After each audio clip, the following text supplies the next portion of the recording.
Jaya Radha, Jaya Radha Madhava, Kunja Bihari, Jaya Radha Madhava, Kunja Bihari, Jaya Radha Madhava, Kunja Bihari, Gopi Chanavallabha, Girivaradari, Gopi Chanavallabha, Girivaradari, Gopi Chanavallabha, Girivaradari, Gopi Chanavallabha, Girivaradari, Yashodanandana, Brajachanaranjana, Shodanandana, Brajachanaranjana, Yashodanandana, Brajachanaranjana,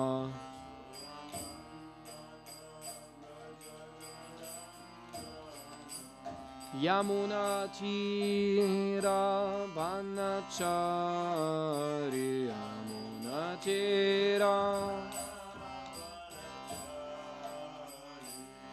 Yamuna Tira Vanachari, Yamuna Tira, Jaya Radha Madhava, Kunja Bihari, Jaya Radha Madhava, Kunja Bihari, Jaya Radha Madhava, Kunja Bihari.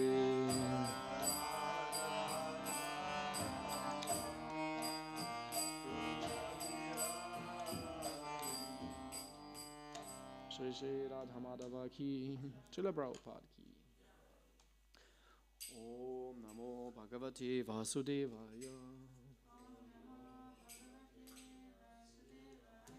Om Namo Bhagavate Vasudevaya.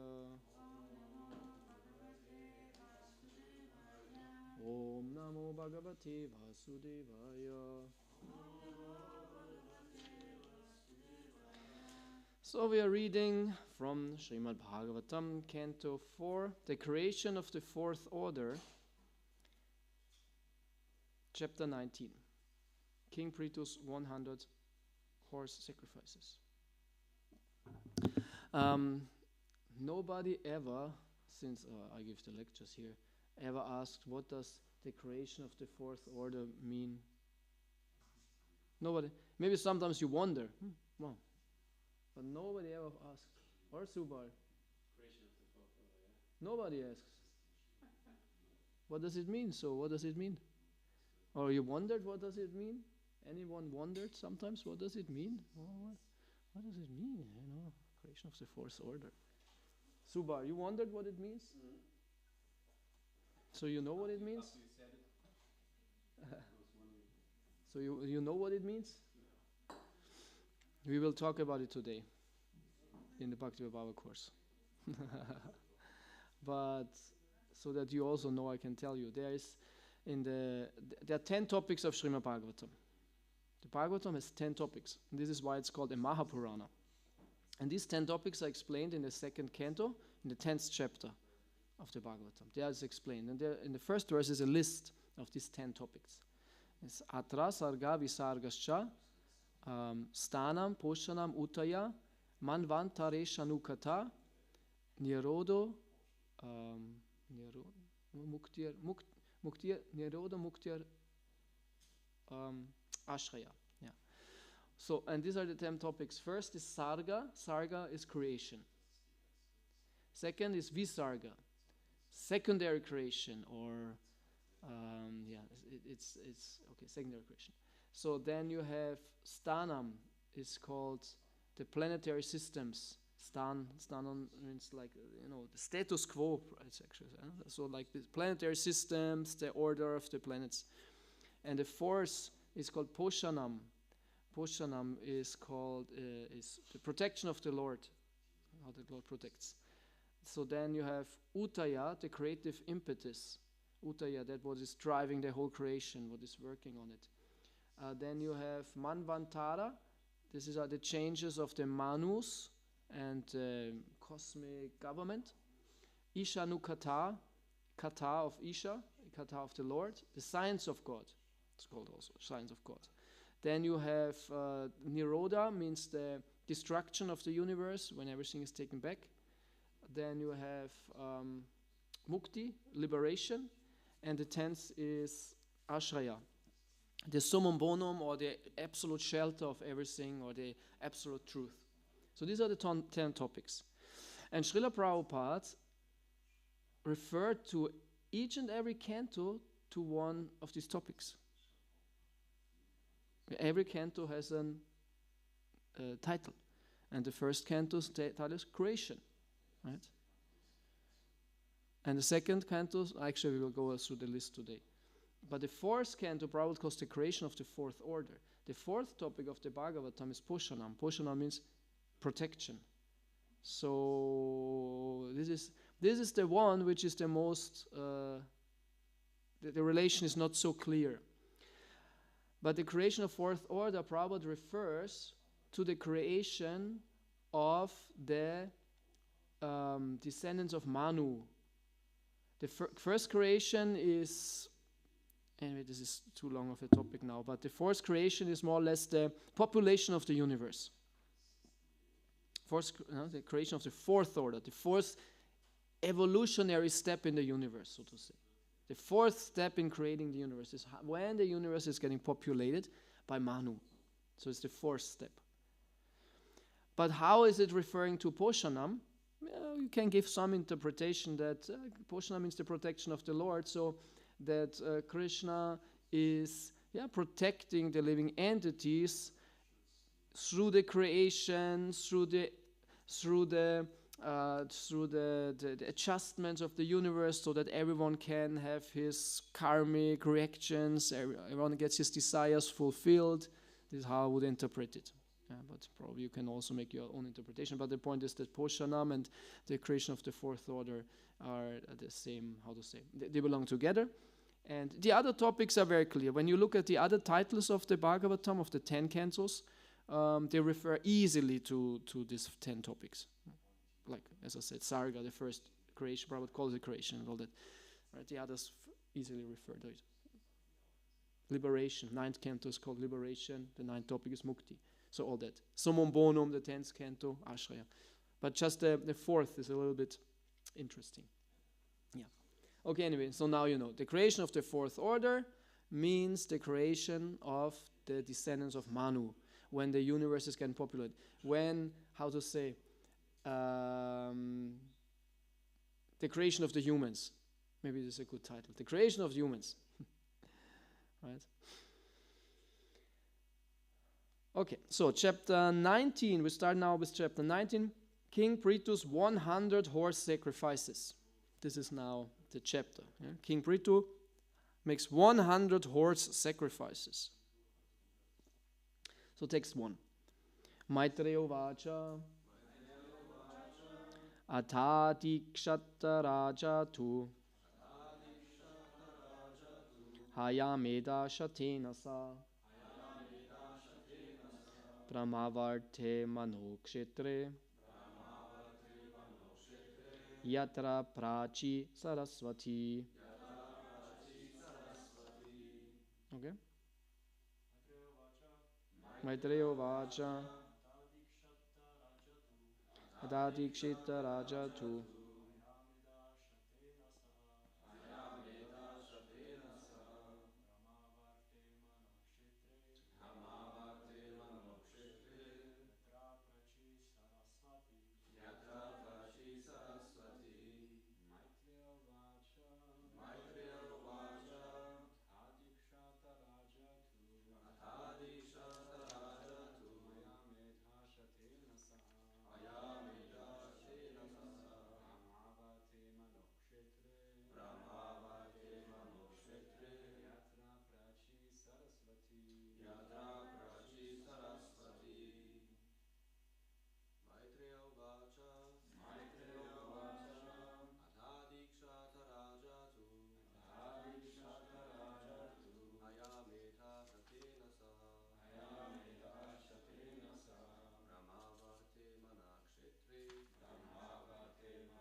Vaishnavis.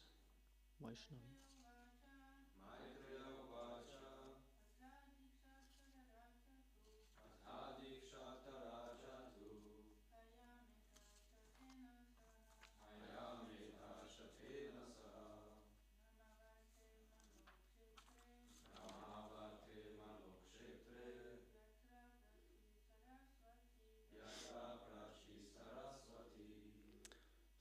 So there is no purport for this verse, so I will read then also the next one. So the great sage Maitreya continued, Maitreya Vacha. My dear Vidura, King Prithu, Ich lese Englisch, ja. Bin ich schon dabei. The great sage Maitreya, this is the verse. My dear Vidura, King Prithu initiated the performance of 100 horse sacrifices at the spot where the river Saraswati flows towards the east. This piece of land is known as Brahmavarta, and it is controlled by Swayambhuva Manu. No? So Adi Kshata Raja 2, this word, you can look, right? Adi Kshata, it means took initiation, or when he initiated, he started something. Initiation means like a starting point. And he started Hayameda Shatena. Hayameda is horse sacrifice. Haya is the horse, and Meda is a sacrifice, and Shata means 100. So initiate, he started to do 100 horse sacrifices. A horse sacrifice, Ashwamedha Yagya, is a very, very complicated yagya. Very complicated yagya. You can look this, if you're interested, look this up on Wikipedia even. There's a list of all known horse sacrifices. And the last one was, I think it was like 300-400 years ago, by the king of Jaipur. These were the last kings who did horse sacrifices. There's one king who did even 2. Yeah, and then there's a list of all the horse sacrifices which were recorded, and also in ancient times, according to Puranas, who made horse sacrifices. Very interesting Wikipedia article. And they are said to be extremely complicated. You need lots of resources to do that.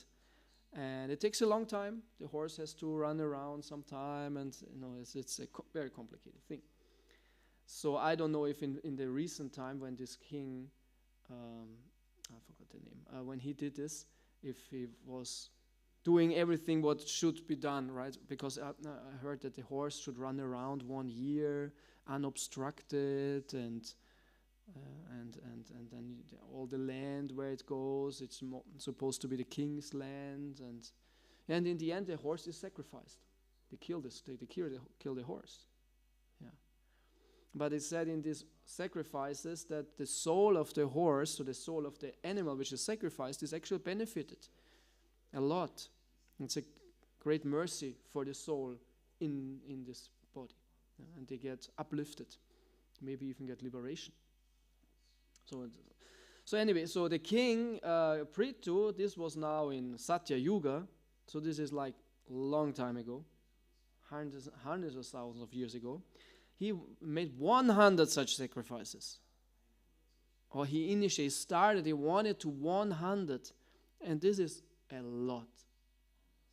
100 sacrifices like this. And he did this on a certain spot at the river Saraswati. So this was a time when the river Saraswati was still flowing. Now the river Saraswati is not flowing anymore. It dried up. And the Saraswati River is one of the most prominent rivers in the ancient Vedic literature. It always comes up, even yesterday. Remember? Yesterday we spoke about how Narada Muni was instructing Vyasadeva.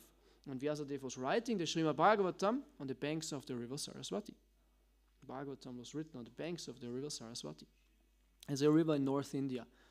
Now they know where it was because of modern technology. They can kind of trace out where it dried up, and they find actually many ancient villages on the banks of the Saraswati River. So Saraswati is dried up, and these villages and towns, actually not just towns, whole civilizations, they were on the banks of the river Saraswati. In the former times, not all the time, but very often, cities developed on the banks of rivers, because a river is very helpful for, at first, water, which is very, very important for a city, for all kinds of reasons, but also for travel and for trade. So rivers are very, very helpful. They are natural, like nowadays for traveling, you make all kinds of streets and all that, and it's a huge endeavor. But there's no endeavor. The river is already there. Just need a boat. So anyway, so there is a certain part, there's a certain land where the river Saraswati flows to the east. Because rivers, they make all kinds of twists and turns, and there's a certain part where it turns towards the east. And very nice kshetra, jetzt seht ihr, Brahmavarte, Mano kshetre. So a certain kshetra, a certain field, which was called Brahmavarta. So there was a certain land on this river, which was called Brahmavarta, which was controlled by Manu. And here it said, this Manu refers to Swayambhuva Manu. So the first Manu. Now we live in the age of which Manu? What is the name of our Manu? Not Subal. He knows this. But what is the age? Because there are 14 Manus, right? And they're all named. 14 Manus on one day of Brahma. And it said now there's a certain Manu. Yes, his name is Vaivasvata Manu. He is now ruling, or he is now in charge, or somehow or other. And why is he called Vaivasvata? Someone knows why it's called Vaivasvata? What does this refer to? What does, like this Swayambhuva. Why is he Swayambhuva? Because he's Swayambhu. He's self-manifested, because manifested by Brahma. So when it says Swayambhu, means it's not manifested by father and mother. Like the Shilas are also called Swayambhu. They are not made on any material form, so to say. Or it's like, they are higher produced. Sometimes Brahma himself is also called Swayambhu because he is created by Vishnu. And this Manu is called Swayambhuva because he's created by Swayambhu by Brahma, but also he's not created by father and mother. It's just created out of the mind of Brahma. So Swayambhu. Swayam, on your own, Bhu, generation. So Vaivasvata, yes? Yes, Vivasvan. The father is Vivasvan, the sun god. And Vaivasvata is a derivation of the word Vivasvan. So it means like who comes from Vivasvan, Vaivasvata. Manu. So his father is the sun god. And this you find in Bhagavad Gita, 4th chapter, 1st verse, where it said that this knowledge was given to the sun god, who gave it to his son Manu, who gave it to his son Ikshvaku. And this is how the Bhagavad Gita came to the earth. So Vaivasvata Manu. But here, either, I don't understand exactly, either Swayambhuva Manu was still in charge, so this was in the Swayambhuva Manvantara, or it's just a land where Swayambhuva Manu was somehow or other related to. But it can be that we are still here in the Swayambhuva Manvantara. Okay, so and there he started these 100 sacrifices, okay?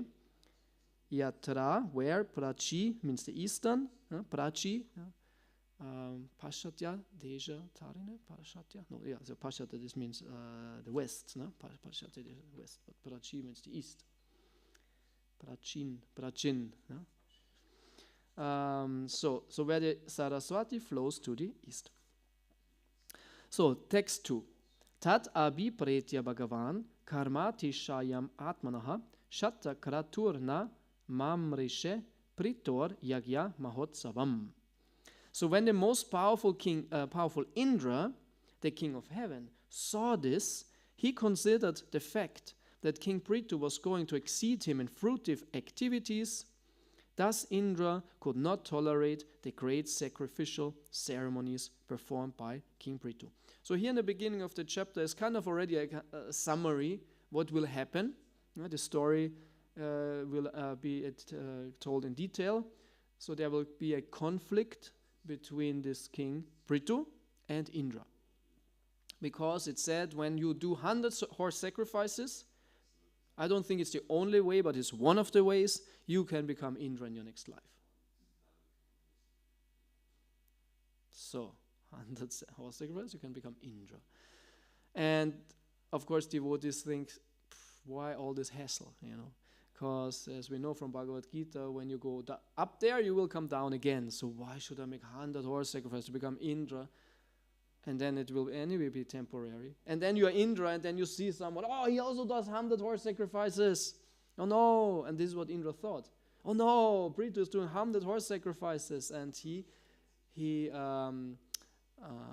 intervened when he wanted to do the 100s. The first were okay, but then he had 99, and then Indra stopped kind of the 100s. He wanted to obstruct him. So purport, in the material world, everyone who comes to enjoy himself or lord it over material nature is envious of others. This is Prabhupada's, lord it over material nature, lord it over.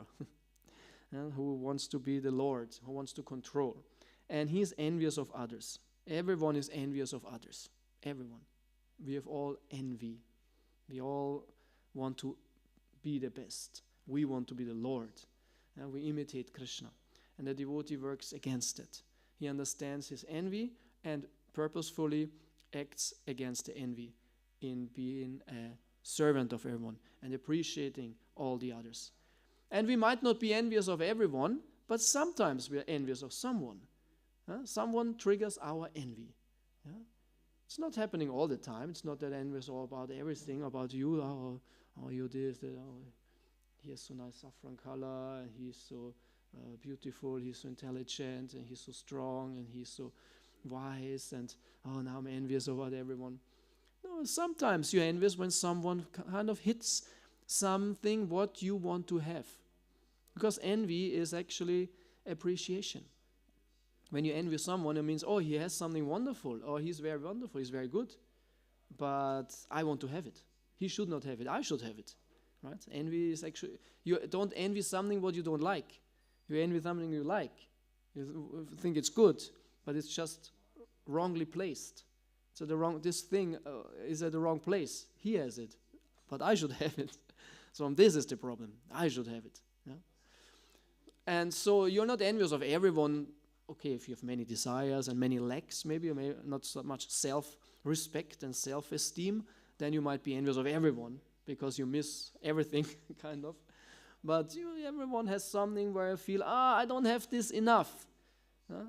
The poor guy, he's envying the rich one. The ugly one is envying the beautiful one. The stupid one is envying the intelligent one, and all that. The small one is envying the big one. And so I want to have this. And then we feel, and somehow rather this appreciation or this envy then turns also into antagonism, that I don't like you. Somewhere rather, then I don't like you because I should have that. So, and we are not free of that. Everyone has envy. Some more, some less, some for this, some for that. And when you experience the envy, it's very easy to overcome envy. You just have to understand that actually you're not envying anything. You're just missing Krishna. Actually, envy is missing Krishna. As it said, everyone searches for Krishna. Even though, if the one who wants to be rich, the one who wants to be beautiful, the devotee wants to have finally initiation. I also want a spiritual name. I don't want to be called anymore Sepp. Everybody calls me Sepp, Bhakta Sepp. But he has such a nice name, Nanda Kumar. I also want such a nice name. Why is he already initiated? Now I'm called Bhakta Sepp. I don't like this anymore, right? So their devotees also, they have their devotional needs. But we have to understand that we are not searching for this spiritual name or some appreciation or this and that. Actually, everyone is searching for Krishna. And when we understand that, then we can understand, Krishna is here for everyone. And I don't have to envy him that he's more connected with Krishna or some or other, because I also can be connected with Krishna. Krishna is fulfilling all my desires. I don't have to fulfill the desires in being envious of others. I just have to be Krishna conscious. And Krishna gives me so much, and then I'm not envious anymore, because I have everything what I need. And then and when we are fulfilled through Krishna consciousness, we can appreciate others also and say, he is so nice, he is so strong, he is so beautiful, he is so intelligent, he's so advanced, he can do so nice devotional service, he's in a higher position, he's in a high position, he can tell me what to do. You don't envy anymore. Yeah, we envy others also when they're in a higher position, right? Oh, why is he temple president and tell everyone what to do, Because we want to control, and we don't accept it. But then when we are free of envy, you understand, yes, he deserves to be in a high position to tell everyone what to do, and also tell me what to do. That's fine. So all this envy comes just because of a lack of Krishna consciousness. Very simple. So, as evident from revealed scriptures, Indra was several times envious of many persons. He was especially envious of great fruitive activities and the execution of yoga practices or siddhis. Indeed, he could not tolerate them, and he decided to break them up. Yeah, so he was so envious that whenever someone did something, he disturbed them. He was not just envious on his throne. No, he came down to do something against this person. So this is what, if we would be envious of someone, but we are not just feeling it, we also want to act upon it. Oh, I don't like him, so I want to not harm him. Or, and then you, in the Bhakta Ashram, I don't know what you do, you put some nails in his bed or in his sleeping bag in the evening. Oh, I cannot tolerate that. I'm envious that he's always so happy and jolly, and it seems he has no anarthas, or is he so advanced, or what? What does he think he is? Oh, and then you put some nails in his sleeping bag. I also want him to see suffering. Or I will steal his ladus or something, or I will hide his bead bag in the morning. And where's my bead bag? Where's my bead bag? And think, I don't know where's your bead. I don't know where's your bead. You flushed it down the toilet or something. These are really, really mean. Yeah. So the demonic mind. I will do this harm to him. I will flush the bead bag in the toilet. I will burn it. Yes, it's very great. And you'll happy. Yes, Bhaktivinoda Thakur says that if I see someone suffering, I'm happy. If he's suffering, I'm happy. When he's happy, then I'm suffering. Yeah, Bhaktivinoda Thakur says that about himself, actually, that he is of this mentality. Yeah, this is. I hope it's not true anymore for us. Yeah, devotee is actually not happy when others suffer. He's very pained because he's how's it called? Mitgefühl, what's it called? Compassion. Yeah, compassion. He's feeling, oh no, why is it this and that? Oh, this is not nice. And then he wants to help and do something. Right? Like with our devotees now who are sick. We don't let them sleep in the tent. Oh, he can talk and it's okay, yes. He can sleep in the tent. No, you should think, what is best for him? What would I like to sleep in a tent now when I'm really sick? No, or I would like to lie in a bed and when in a warm room and maybe someone brings me a tea or something. No? What would I like? Yeah, this is compassion. How would I feel if this would happen? So sometimes we are not putting ourselves in this situation. Oh, he's suffering, he's this and that. And it's true that, interesting enough, that ladies can do that more. I can see that ladies can do that somehow more because they are more feeling in general. And they can feel others, and they take more where I don't care so much. Because as a man, maybe you think, I can handle it on my own. If I'm suffering, okay, I have to work myself out of it. I have to do something. I have to take action. And if he's suffering, he should do the same. But does he need me for that? Kind of. No? This is maybe how I think. If I have a problem, I have to work myself out of it. I will find a solution. I will make it. This is what I would do. So if he's suffering, has to do the same. No? And if he needs help, okay, then he should say it. But the ladies, they are kind of different. Oh no, this, that. Oh, huh? Yeah, that's true that ladies can be also quite demonic. That's true. They all.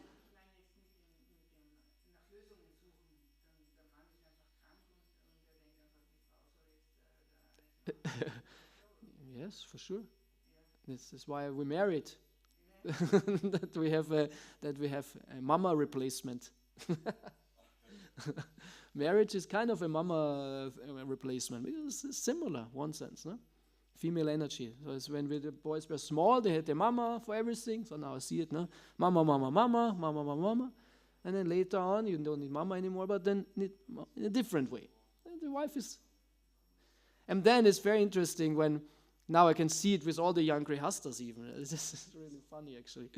Because then when the child always says mama, mama, mama, and you speak with the child so that he knows about whom you're speaking, you say to your wife also mama. And sometimes even when she's there, you say to her mama. It's very common that suddenly actually even the husband says mama to the wife. Actually, very often it's like that in many families. Maybe you can think about your family, your grandfamily. It's like this, no? The wife is the mama. Yeah? And my son sometimes actually is confused. Sometimes he says to my wife Tungabhadra, and then sometimes he says to her Devi, and he says, oh, Daddy says Devi to her, and he's also sometimes confused. And when my wife says to me Ananda Krishna, he's more confused because she only says Ananda Krishna in certain situations. Ananda Krishna Prabhu. Then she says Ananda Krishna Prabhu. So then why was Mama saying Ananda Krishna Prabhu? Ananda Krishna Prabhu. So what's the title, right? It's very important. What is the title? What's the role then a certain person plays in a certain social dynamic? No? So why was I going into this envy thing?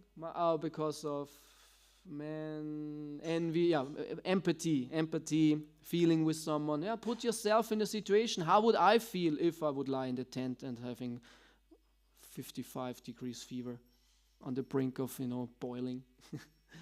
So what would I need? No? What would I like? Yeah, what would I? So that's the opposite. And envy and hatred is the opposite. So, indeed, he could not tolerate them, and he desired to break them up. He was envious due to fear that those who performed great sacrifices for the execution of mystic yoga might occupy his seat.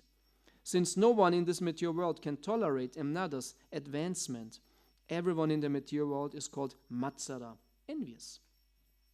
In the beginning of Śrīmad-Bhāgavatam, it is therefore said that Śrīmad-Bhāgavatam is meant for those who are completely,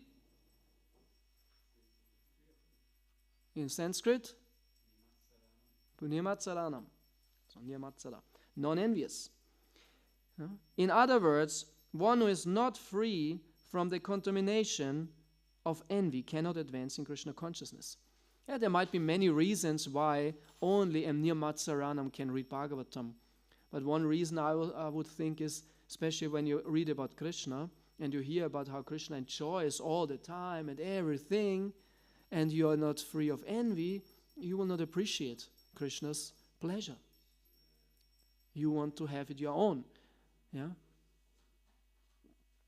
I remember when Ravindra Swarup said in a lecture, when he was when he joined what was it? And then how was it exactly? But he somehow or other was envious of Krishna because it said that all women are for Krishna's pleasure. And we're thinking, not even one for me? Not even one for me? So, yeah. Yeah, the more we are servants of Krishna, appreciate that all pleasure is for Krishna, the more renounced we can be. Because then we enjoy in experiencing Krishna being, Krishna enjoying. You enjoy when Krishna enjoys. That is your enjoyment. But as much as we are not devotees of Krishna, we want to enjoy. And we entangle us in the material world. In other words, one who is not free from... In Krishna consciousness, however, If someone excels another person, the devotee who is excelled thinks how fortunate the other person is to be advancing in devotional service.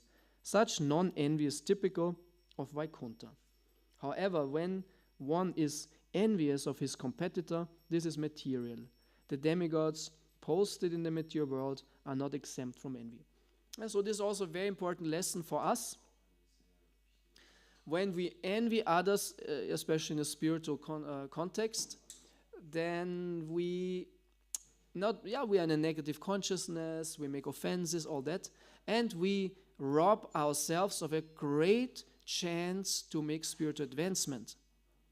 Yeah, so our main interest should be how to make spiritual advancement. Because if someone is more advanced in some way or other than you, then you can actually learn from him. You should not envy him and drag him down. You should come on the same platform where he is. Yeah? Envy would mean, oh, I drag you down into my lowly position. I want that you don't have that. Yeah? But the real approach would be, oh, I want to be as advanced as him. I don't have to drag him down to be like that. I just be inspired to also become advanced. Oh, it's nice that he made it, that he is like that. I also want to become like him. You become inspired. Right? And this person can be a wonderful example and inspiration. Did you have this experience when you either heard a lecture or were together with a devotee or you observed a devotee who did something nice, what you appreciated, and you got really inspired? Oh, I also want to do that. I also want to be like that. Oh yeah, that's great. Yeah? Someone has an example or experience of this? Yes? Ramananda? Yeah? What was it? Well, I mean, it's different occasions when you, especially where you have a field where you feel at home. Let's say you might have puja, and there's some other pujaris who do things better or can do things better. You also try to kind of, learn more or be more inspired. Of course, first one has to overcome envy. Yeah. So you don't hide your ski lamp. Yes, I experienced a lot of time in the material world. Yeah. People do this. Yeah. They are mean. They are really mean. Yeah. Madai, you have some experience? Yeah, of course. Last time, Keshavaswami lectures were very inspiring for me, and I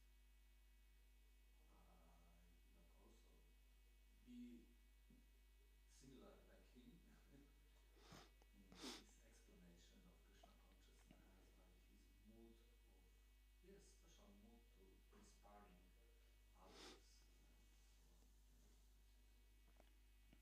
And the last time, not last time, it was 2 years ago in India, with young Indian swamis, because there are a lot of them, was so inspiring for me.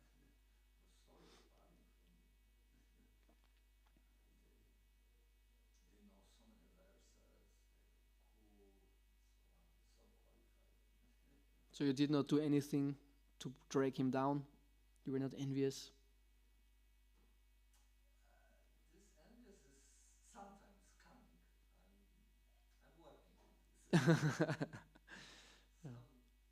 Some voice, on the back. Yeah, sometimes envy is also kind of, what is the word, when you think lowly about yourself. We compare and think, wow, why is he so great and oh, I'm so bad. It's like this. Maybe it's not only envious that you're against him, but sometimes it turns somehow against ourselves and we feel bad because we think we are not so good and it's an aspect of this envy. Ja, that we are kein Selbstwertgefühl, no self-esteem and you think, how to say? It's a very interesting topic, but you want to go on with Yeah, I have to finish the purport. Yeah. But the thing is, we should really feel inspired and then, I also want to be like him or her. Actually, I heard it was a chopper. No, it was an interview. Namras actually, he was interviewing this Mataji, and she is really inspired to chant. She was speaking about her realization and her. I forgot the name. I don't know. I just listened to it next. It was a Namras podcast. Some Mataji was there. And when she spoke about her and her husband also, they are both really inspired to chant good rounds. Say like that, to sit and focus. And I was really inspired. Wow, I also want to chant better rounds. That was so to hear the devotees' examples and how they, and sometimes such podcasts are good because then you speak more about themselves. No, it's not just like a Bhagavad lecture where you speak about Bhagavatam and sometimes it's a little bit disassociated from yourself. But if someone shares his own experience, his own desires, his own realization, then you think, wow, that's great. So and this only works if we are free of envy. Because if you are not free of envy, you could be so inspired by all that, but the opposite is the case. You always feel bad. And you don't leave the glory to the devotee, and you're just actually miserable, right? So you could be so inspired by it, but you can be also completely destroyed. It only depends on the purity of consciousness and the envy. However, when one is envious of his competitor, that is material. Oh, I finished the purpose. The demigods posted in the material world are not exempt from envy. So more or less that's the purport. That was the point of the lecture. I think this is the point. Simple as that. Deep, complicated. And I experienced lots of envy. I think envy is one of my main anarthas. Because some, I think all the anarthas are there, but some a little bit more, some a little less, I would say. Of course, pride is also there a lot. Lust, of course, also. But envy, so envious. Also on Sankirtan, that was also very difficult. If someone distributes more books than you, oh no. So that was also interesting.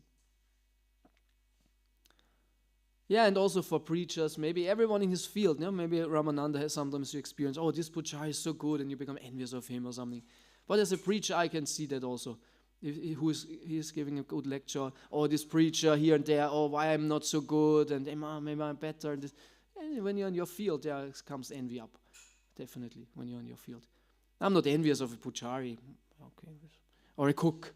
I'm not, he cooks so good, and I know I'm a bad cook. No, actually, I'm a bad cook. I'm not a cook. I'm a non-cook. I don't cook. So, but if you are in your field, then of course you compare. And that's why also for bhaktas it's sometimes difficult. It's easier for a bhakta to deal with a senior devotee. It's way easier, because it's very clear. You are there, I'm here, and I listen and follow, But bhaktas, when they're on the same platform, it's very difficult to see how to deal with each other, who is telling whom what, why should we tell it. And that's why it's said, on the same platform you should make friendship. And it's more difficult. It said when the highest you respect, you listen to them, you follow, you serve. If someone is lower than you, you give mercy, you help him. But on the same level, friendship. And we have to figure that out. We all went through that, how to do that, and there was lots. And it's always, the most problems are then, not most, but often problems are between the bhaktas. He told me this and that, or he this and that, and it's always like that. Why are you telling me? Who are you? And now if I tell the bhakta, he says, okay, yes, sure, yeah. But if the other bhakta says, why are you telling me that? The same thing, no? But who are you to tell me that? Well, it's very natural. And that's why the bhaktas, they should not preach to each other. Sometimes you see bhaktas preaching to each other, explain, they should not preach to each other.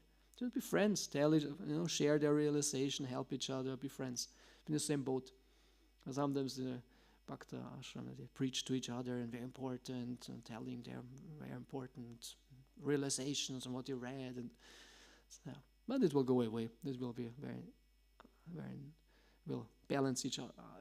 Balance. Yeah.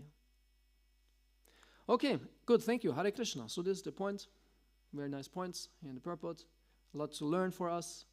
And if you are free from envy, we are very happy. In general, when you're free from anarthas, we are very happy. And it works. Now I can laugh about my envy. Not about every envy, but certain things. But when I was in the situation, it was very painful and terrible. And you don't want to admit. You don't want to tell it to anyone. You're like, but now no, it's easier. Because not in it anymore. It's kind of, it's not so. Okay, any questions or comments? Yeah, Subal. Hare Krishna Prabhu. Also in this pastime, once when Mother Earth is chased by King Prithu, she's saying to him, why are you so envious? And also Srila Prabhupada also sometimes translate like anger as envy. Yeah. So is it always like this, or is this in some cases? The word often used is something to do with dvesha. Yeah. The word, and sometimes and dvesha is sometimes, I think, envy, you have to find out, you see the Sanskrit. And Prabhupada is sometimes not so clear, because envy, of course everything is mixed, it's true, yeah, envy, anger, yeah, but more often the word dvesha, right, dvesha means some, like duality, see a duality between you and the other person, right, so there's no unity, there is no connection, so to say, yes, you and me, and we are different, and out of that, yeah, of course, anger and envy and all kinds of things can develop. Duality. Raga, dvesha. Attachment or the lust, I want this, and dvesha, the opposite. The negation, hate, or this differentiation. Yeah. So, yeah, and sometimes we have to see, but why should Prithu be envious? So Prabhupada sometimes means this envy also in this way, as you say, as an anger.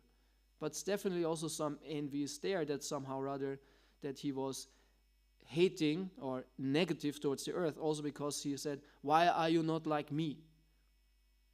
Kind of, no? Why are you not like me? You should be generous and giving.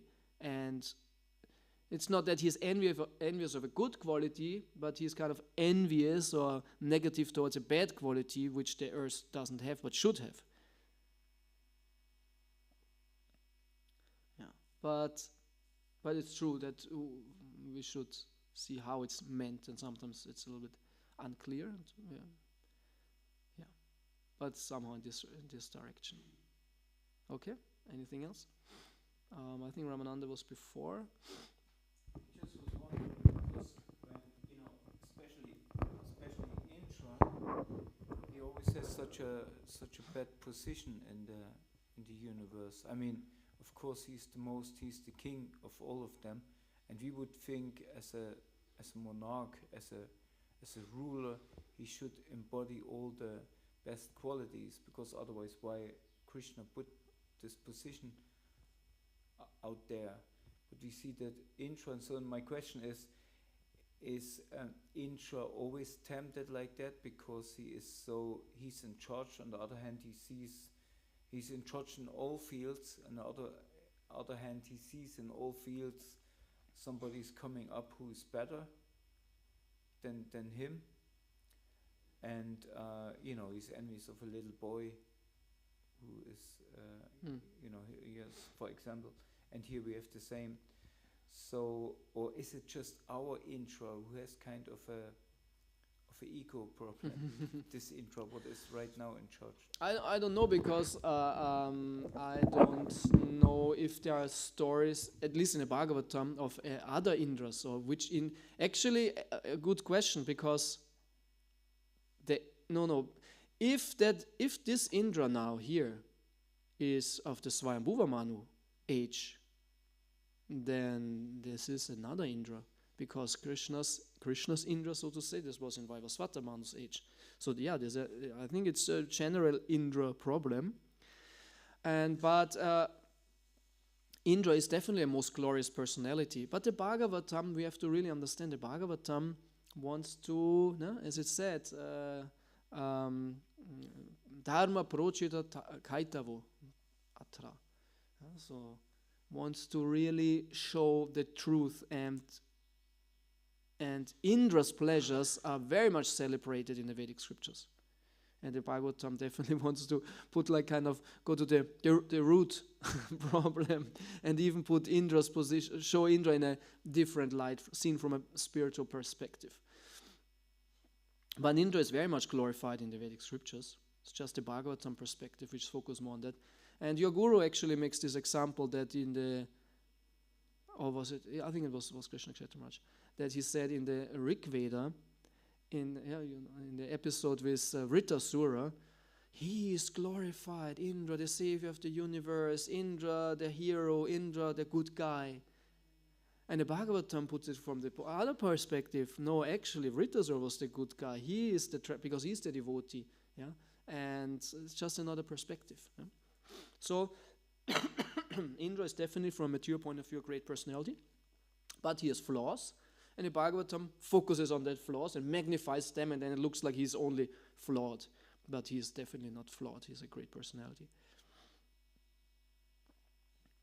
Okay, so then we had Madai, Jivan, Prabhu. Interesting that envy, some other bad qualities, we can engage this or other way in Krishna consciousness. But envy is not possible. This is interesting about this envy. Yeah, only if we are envious and immediately make the switch, actually it's appreciation, and we actually change it and say, that what I'm envious actually is something what I should glorify, and then I glorify the devotee. Maybe we can transform it. It's like this is how to transform it. It might not be used in the service, but maybe it gives then rise to actually something nice. Yeah. I think Primož was before that. My question is regarding the friendship level, so equal, or but there are again few let's say views or perspectives how you look equal. So one is years, age, normal human age. Then it's devotional. How long has he been in devotional circles, she or he? Then it's also position. So it's usually more complicated with that. So maybe some practical advice for this. Yeah, seniority is defined, as you said, by different categories. Also one, I would even say, spiritual advancement, like real spiritual advancement. Sometimes a devotee is clearly spiritual advanced. He might be even young or have no position, and that should be also respected. But the others, the position is respected, the material age is respected, should be respected. And of course, how long is he part of the community or in the devotee circle? And all that should be definitely taken into consideration, yeah. But we should not be too, kleinkariert, too, small and, picky, you are, since this date or this, or already initiate, if someone is 10 years long in a Krishna, okay, that's obvious. Or if he's real GPC, okay, it's obvious. But it shouldn't be too much, right? It should be natural. And one very important natural thing in this relationship should be trust. Because if the person is, you trust the person and the trust comes somehow back, then there would be no misuse of authority. And then even with a friend, you can take advice from a friend, because the friend, you trust the friend to not put you down and give you nice advice from a friend perspective. And you go, oh yes, good advice, no problem. Yeah? So if there's trust in a certain relationship and there is, then the whole thing works. There's a temple president or GBC or even guru, but if you don't trust him, it will not work either. It doesn't matter how high the authority is. So, but if there's trust, even in a smaller Gefälle, how do you say Gefälle? In a smaller height, so to say, you can take advice from your friend. And it's a friendly advice. He will not get, now I can lecture you, now I'm higher. He knows it's just my advice, I will tell you this and that. And so I would say trust is very, very important. And if trust is not there, and friendship itself is not there, amongst the bhaktas, there will always be some rivalry and this and that. So we have to really strengthen our friendship. And this is very difficult. Definitely, this is very, very difficult to develop a relationship with someone, to like someone, to serve him and all that. Very difficult. Yeah, so, yeah, I would, of course, much can be said about it. So last, Ramananda.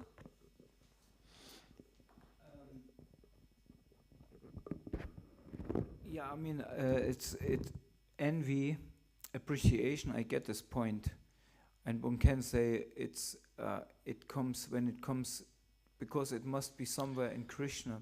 I mean, where does it come from? It's now bad to say Krishna is envy.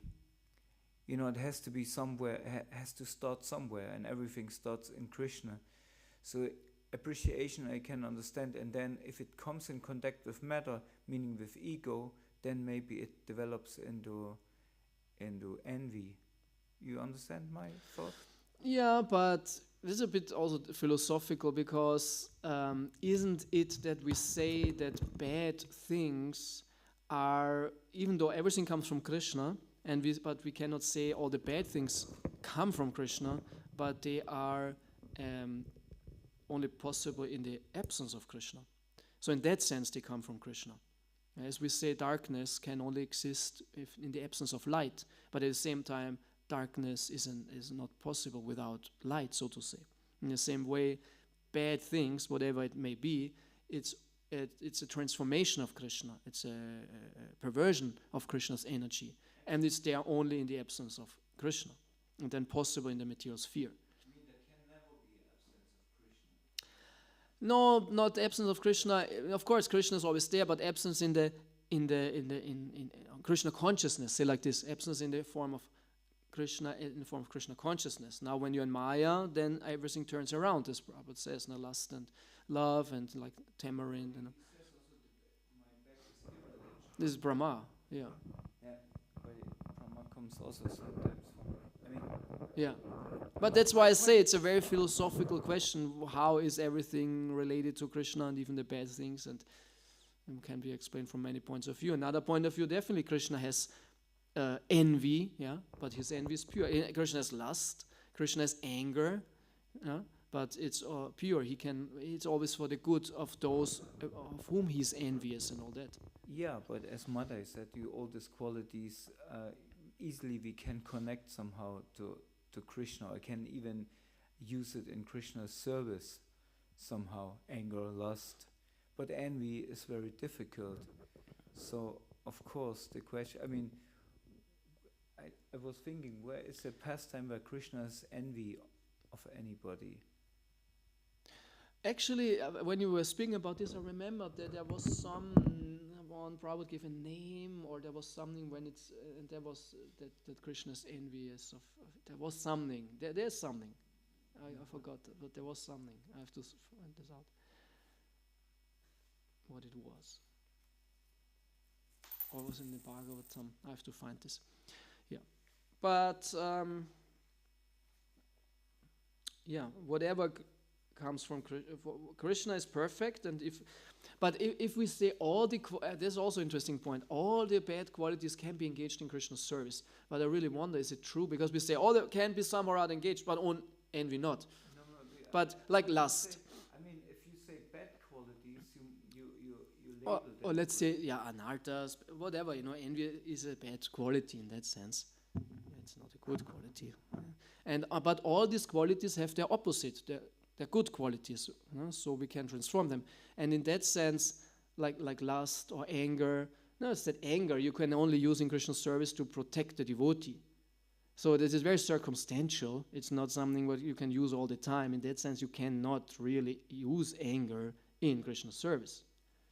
No, you cannot. But Hanuman did, you can say. Yeah, but it's very, as I said, it's circumstantial. You need a certain situation, and then you have to get angry to use it. So, but anger is not used. You cannot do it all the time, so to say.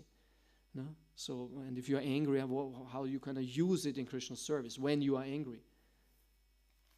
You cannot. When you have transcendental Yeah, no, but like a regular devotee, when you get angry, No. how can you say, okay, if I use it now for Krishna, then it's fine. Because I think anger is But what? all these emotions, they mostly mix when they come with us. So it's anger mixed with, you say when the singer did this pure anger, that's pure anger. But again, he if I'm protected. angry, He protected then Prahlad. there's some envy, some trace of envy inside, some traces. But back to my point, how do you use anger when you are angry? You have to cool down. You cannot use it. Or how do you use anger when you say, okay, now I'm angry. If either I let it out now and this is bad, or I use it now for Krishna, then it's good. What do you want to do? No, You cannot. It's my tendency. I have some traces of anger in me. So these traces can be used in devotional service. Let's say, like if you're a kshatriya, like Arjuna or Bhima. What do you do when you are angry to purify now your anger? What are you doing? I mean, I could be engaged somehow as a god or as a warden or whatever. That's what I say, but I don't speak about possibilities. What are you doing? How do you do it? That's why I say you cannot do it in a situation, but you have to cool down and say, oh, I have to. You cannot in our situation. So that's what I mean. Practically speaking, all these qualities cannot be used in Krishna service or lust. How you want to use? You have to, as a brahmachari especially, you have to get unlusty, cool down my lust. So in that sense, maybe envy is a little bit more, we can say, at the root, because it said anger comes from lust. No? Envy is also one of the primary qualities, even though actually lust is said. No? In one sense, lust is actually the root of everything. I just don't want to give a lecture now, I answer it, but just say this question, put out this question, no? That more or less these are bad qualities, they are bad in themselves. The opposites of it are good, and then we can use it, but itself we cannot use all of them, and they are just the absence of Krishna consciousness. So in that sense, they are not in Krishna, and if they are in Krishna, then they are just good. Like lust is and prema, right? Sometimes Krishna's lust or Gopi's lust is compared with like gold and metal, how to say, iron. So they seem to be the same, but they are different. So in that sense, Krishna's lust has nothing to do with lust. Krishna's envy has nothing to do with envy and all that. And if we have it, it's just the lack of Krishna consciousness, like darkness exists in the absence of light.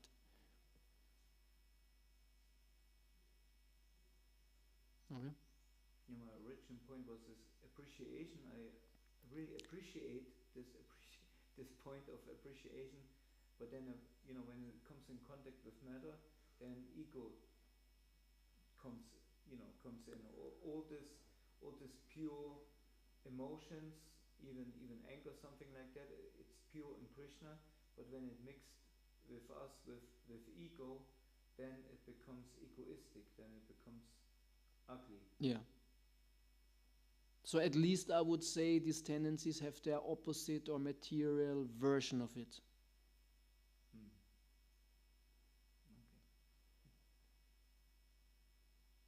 Yeah, maybe. It's not conclusive, now anyway time is up, but something to think about. Good, okay. Hare Krishna, thank you for listening. Srila Prabhupada ki jai, Nitai Gaur Brahmanande, enjoy your prasadam ki jai. Who was cooking today, morning?